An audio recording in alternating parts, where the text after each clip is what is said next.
Welcome to the show. I'm Andy Muirhead and this is Collectors, the show that celebrates the passion, the obsession and the compulsion that is collecting.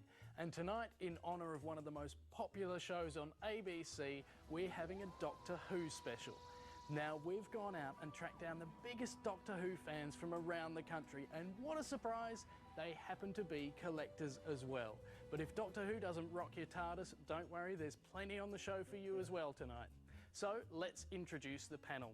Professor of Sociology and avid collector Adrian Franklin, curator and historian Nicole Warren, and antique dealer and collector extraordinaire Gordon Brown. So let's get into it. Nicole? Is there a doctor in the house? We meet a man who's obsessed by the infamous Time Lord. Here are a few of my favourite things. A book from 1965, Doctor and the Zarbi, a toy from the 70s, Tom Baker, and a sonic screwdriver from the 2005 series. And from Doctor Who to Little Britain to Buffy, it's from TV Land and it's all collectible. To the television, the drug of the nation. Why is this stuff so compelling? It doesn't matter whether you're a kid or an adult, these objects can say a lot about who you are. I get to meet my kind of Time Lords, watch and clock makers. Every Time Lord needs one of these. But to be quite honest with you, what makes me tick are handcrafted timepieces from yesteryear. Plus, I'll be testing the panel's skills with another mystery object, and it's going to take more than a sonic screwdriver to figure this one out. But to kick the show off tonight, our fifth Doctor, Justin Murphy, is on the line direct from somewhere out there in the universe. And tonight he's picked something rather imposing for the panel to bid on. Now, you guys know the rules. You each get one guess and one guess only. I know you're going to be very keen on this one. And if there's any complaints, you will be exterminated. Have a close look at this. Evening panel. Now, this is very special. You mark my words. This is the genuine article. This is the real thing. It looks like a Dalek because it is a Dalek. Made by the This Planet Earth company in England. That's the company, the only company licensed by the BBC to make these. And this stems from the Remembrance of the Daleks last episode, 1989. Fully articulated. Its arm, its eye, and of course, its weapon. You won't get closer to a Dalek than this. What am I bid? Lot 641 is an authentic Dalek. Ladies and gentlemen, what do you think it's worth? It's in your hands. I've not ever had the opportunity to present a Dalek, but I'd suggest to you an opening bid of somewhere in the vicinity of $4,000 would not be unreasonable at this stage. 2,000, thank you, sir. I bid 2,000 in front there. I'll take your $200 rises. I bid 2,200. At 2,200, the bid's in my left. 2,400, thank you, sir. 2,600. 2,800. Lady in the front. 2,800. Three's bid. 3,200. 3,400. At 3,600. Sorry, I got 4 at the back. You wish to be 4,200. I have 4,002. Bidding fast and furious, and I know you all want that one. I think, Adrian, you will cry if you don't win this auction. Yeah. Oh, yeah, I know, but it's going to be very difficult to predict. It is, because it's the genuine article. So, Adrian, you're the Doctor Who expert. I'm going to go 5 grand. 5 grand? Yeah. OK. I'll go a little bit over and I'll say 5,200. 5,200. Gordon? 4,800. So, Adrian, you're 5,000. Nicole, 5,200. Gordon, 4,800. You might just sneak in this week. That would really upset you, wouldn't it? It would a bit. A bit. Well, we'll cross back to Justin later in the show for the final hammer price on the Dalek. Good luck.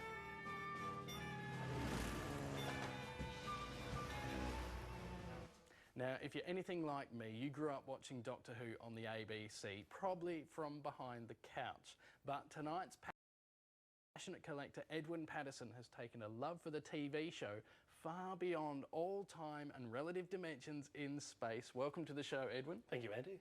Now, we've got the TARDIS sitting in front of us. Most people would recognise this, but why did Doctor Who choose a police box?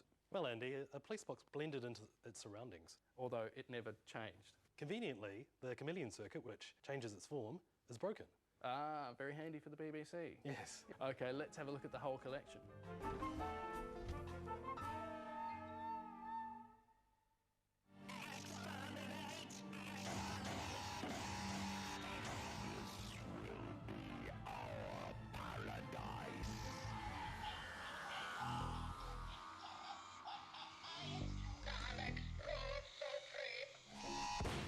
the first book that I found at a school fair. It's a novelisation of the TV stories. There's quite a number in the collection, 156, which I've collected all of them, including cover variations. You will be punished for this insubordination. You are the weakest link. Doctor Who has also been popularised in comics over the years. First one was 1965, an adaptation of a film. In the 1980s, you could even get a free comic in a chip packet, one of 6. Here are favourite things. A book from 1965, Doctor and the Zarbi. A toy from the 70s, Tom Baker. And a sonic screwdriver from the 2005 series. Doc, what you got? I've got a sonic... oh, never mind. Sonic what? Screwdriver! The series has changed quite a lot over the eras. They really reflect the eras of where they're made. Take them. They are lying. Take them. In the 60s, they reflected just the innocence of that era to the latest series, which really reflects the current ethos of the television era here. Fast-paced stories, good special effects. It's really brilliant. Doctor Who's really a childhood thing. It really is aimed for the children, but it has an adult element as well. It reminds us of our childhood times, as people say, hiding behind the sofas. Also, it has a very good, heroic character which you can follow, and you always know the Doctor's going to win the day. The Doctor Who collection is very wide and ranging. I don't think anyone can collect everything that has to do with the show. You'd be broke trying to do it. Most people have a focus for their collection. The annuals are quite sought after from the 60s. I don't have a complete collection of those yet. I'm missing one Dalek annual. My partner likes the collection. I just think he thinks it's a bit never-ending. You can buy new series stuff, go onto eBay, buy old stuff. There's so much to collect out there that if you say that you come to the end of one particular set of collectibles, there's always another set to collect. You are an enemy of the Daleks. Okay, Edwin, so easy questions first. Do you prefer the new series to the old, or do they kind of separate? I think they're different. I really love the old series, but the new series is fantastic as well. It has its different qualities. There are so many different series and so many different Doctors, so many different things to collect in terms of merchandise. Yes. What do you focus your collection on? It's hard. I mean, I originally started collecting the books. Now it's a bit hookety-pookety what really takes my fancy. Particularly with the new series, there's so much coming out, you really have to focus on that. Do you have a favourite Doctor?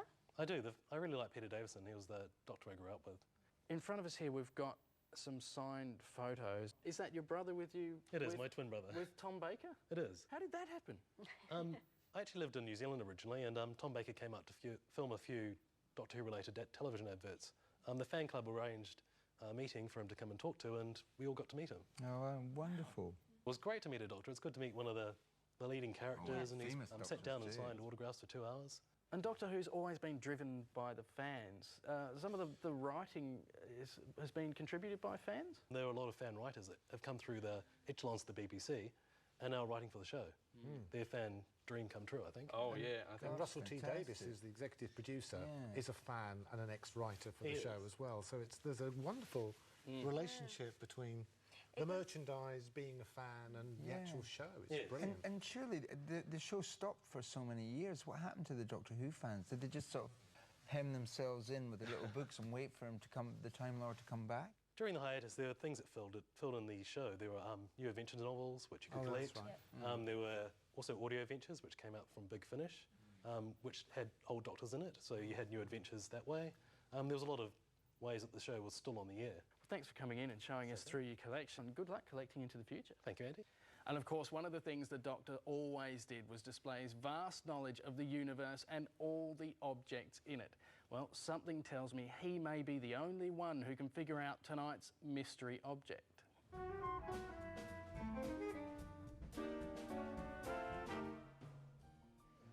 Is it like for navigating or something?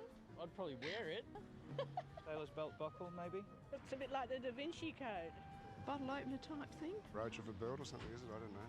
Okay, yeah, it's a travel machine. Have something to do with wine? No, I think it lives on the front of an old-fashioned car. on the front of an old-fashioned car. Is that close? No. No. Adrian, I thought you might have got this one, and you look very confident. I know what it is. You know what it is for sure? Yeah, for sure. OK, you've said that before. But this time it's true. This time it's true. OK. Well, we'll cross back later in the show and find out if Adrian is on the money tonight. But for now, it's over to the third Doctor, Gordon Brown. And tonight, he's taking his own journey through time.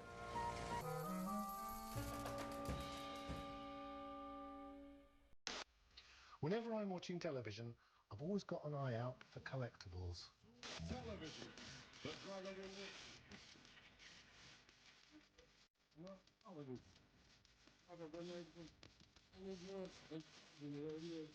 Toys, figurines, puzzles, books, DVDs, comics, Daleks.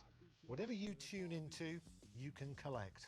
Merchandising didn't start with Star Wars. It was more like this little fella up here. And across the Atlantic, Doctor Who was pretty quick off the mark too. This canister says 1965, 2 years after the first episode. Why is this stuff so compelling? Are we being duped by evil corporations into consuming more? Or is it compelling in its own right? I think it is. It doesn't matter whether you're a kid or an adult, these objects can say a lot about who you are. Without the trappings of tradition and religion, we modern people are continuously on the lookout for things to reflect the way we feel and communicate those feelings to others. We aren't duped. We are creative with the props that television offers us. For instance, what is it about Doctor Who that I like so much? Well, for me, it expresses my belief in the modern world and future progress, but also the need for ethical heroes like Doctor Who. Did you miss me?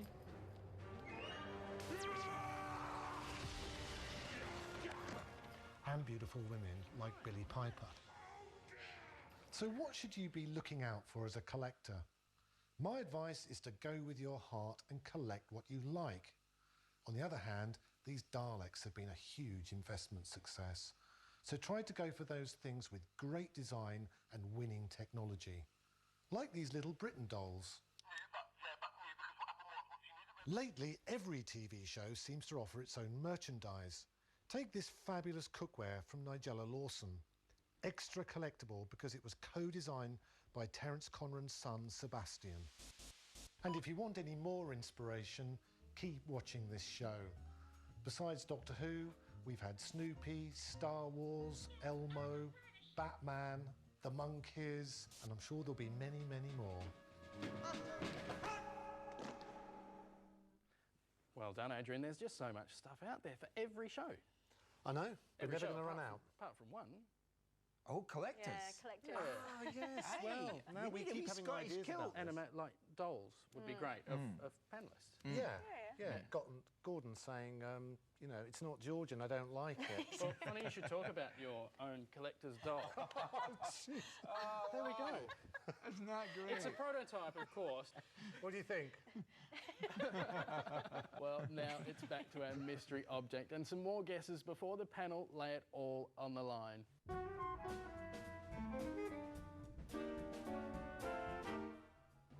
Maybe orienteering, compass kind of thing, because it's got like little dots and stuff. That looks like a game. Looks like something nautical to me. Or some sort of game or toy. A pendant? Or a keyring. Keyring? Looks like a necklace. Have a close look. Oh, it's on a keychain. I don't know. Could be a pendant. Is it from those things that go what, whatever? Yeah, it could be from one of those things that goes wah, but probably not that close. Now, the panel, a little bit dubious about this one. I thought Adrian would get it, but not quite sure yet, so let's have a look. Got it. Yeah. Yeah, I've got it. You reckon you've got it, do Yeah, you? I think I have. Okay. Yeah, I think I've got it. That's the clue there, isn't it? That symbol in the back. Well, is it? I think it's the key to the Key TARDIS. to the TARDIS. Oh, really? Yeah, that's what I Why do think you say too. that? Because I think I've seen one before. I don't know if the boys saw this, but right down close, it's got Doctor Who, BBC. Well, there's no fooling you guys at all. It is, Not in today. fact, the key to the TARDIS. Now, here's how detailed some Doctor Who fans can be. We actually asked for some information on this, and this is what we got, a 3-page description of how the key is actually used. Doctor Who fans can be very particular. If you don't believe me, take a look at this for an example.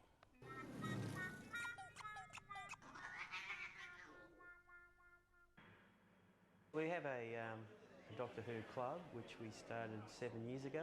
We meet every second Tuesday night of the month, and we basically sit and just talk about Doctor Who and watch Doctor Who. We also, in the club, we have various secret signs. We have a greeting when everyone turns up. We'll only show you the secret sign if you actually turn up 4 to 5 times. I think the main reason why people in our club get into Doctor Who is because you've got to be a nerd, and you've got to be proud to be a nerd, and you've got to be proud to be a geek. The reason why we like it is the cheap production, the bad props, the wobbles, this sort of thing, and just the coolness of it, and the greatest theme on the planet.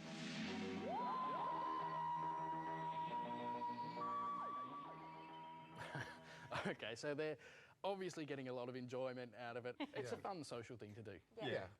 Now, the hammer's about to drop on our weekly auction guest segment. Remember, this week it was the authentic Dalek, and Adrian's going to be very disappointed if he doesn't win this one. He bid $5,000 for the Dalek, Nicole a little bit ahead on $5,200, and Gordon $4,800. Well, it's time to cross back to Justin and reveal the final hammer prize. Good luck.